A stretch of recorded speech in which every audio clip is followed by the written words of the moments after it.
એક મહત્વના સમાચારની વાત કરીએ તો કૃષિમંત્રી રાઘવજી પટેલને આવ્યો બ્રેન સ્ટ્રોક।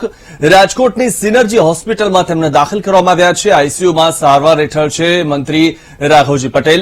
મુખ્યમંત્રી ભૂપેન્દ્ર પટેલે ડોક્ટર સાથે વાત કરી હતી। રાઘવજી પટેલની તબિયત હાલ સ્થિર છે તેવું જાણવા મળી રહ્યું છે। ન્યુરોસર્જન ડોક્ટર સંજય ટીલાળા આપી રહ્યા છે સારવાર। ત્યારે આજે તેમને બ્રેન સ્ટ્રોક આવ્યો હતો અને હોસ્પિટલમાં તેમને દાખલ કરવામાં આવ્યા છે।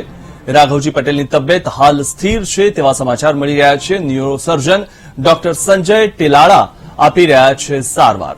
કૃષિમંત્રી રાઘવજી પટેલને આજે સવારે બ્રેન સ્ટ્રોક આવ્યો હતો અને તેમને રાજકોટની સિનર્જી હોસ્પિટલમાં દાખલ કરવામાં આવ્યા। ત્યારે આઈસીયુમાં સારવાર હેઠળ છે મંત્રી રાઘવજી પટેલ અને તેમની હાલમાં સારવાર ચાલી રહી છે।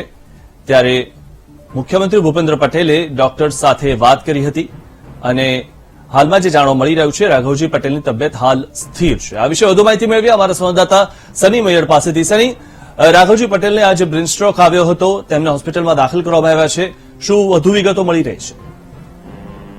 જે રીતે વાત કરવામાં આવે તો કૃષિમંત્રી રાઘવજીભાઈ પટેલની તબિયત છે તે લથડી છે। જેમાં વાત કરવામાં આવે તો રાઘવજીભાઈ પટેલને આ જે બ્રેન સ્ટ્રોક છે તે આવ્યો છે, જેમાં જામનગર જિલ્લાના બેરેગામાં ગઈકાલે એક રાઘવજીભાઈ ગામ ચલો અભિયાનમાં હતા તે દરમિયાન અચાનક બ્રેન સ્ટ્રોક આવતા તેમની તબિયત નાજુક થઈ હતી ને તેમને અત્યારે રાજકોટની સિનર્જી હોસ્પિટલમાં ખસેડવામાં હતા, પરંતુ ડોક્ટરો નિષ્ણાતોની સલાહ લીધા બાદ અત્યારે તબિયત સારી જોવા મળી રહી છે અને તબિયત સુધારો પર છે અને ડોક્ટરોની સતત ટીમ છે તે નજર ઉપર જોવા મળી રહી છે। મુખ્યમંત્રી સહિતના નેતાઓના ફોન છે તે અત્યારે આવી ચુક્યા છે।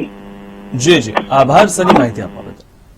રાઘવજી પટેલની તબિયત હાલ સ્થિર છે તેવા સમાચાર મળી રહ્યા છે। તેમને રાજકોટની હોસ્પિટલમાં દાખલ કરવામાં આવ્યા હતા। બ્રેન સ્ટ્રોક આવતા તેમને દાખલ કરવામાં આવ્યા હતા।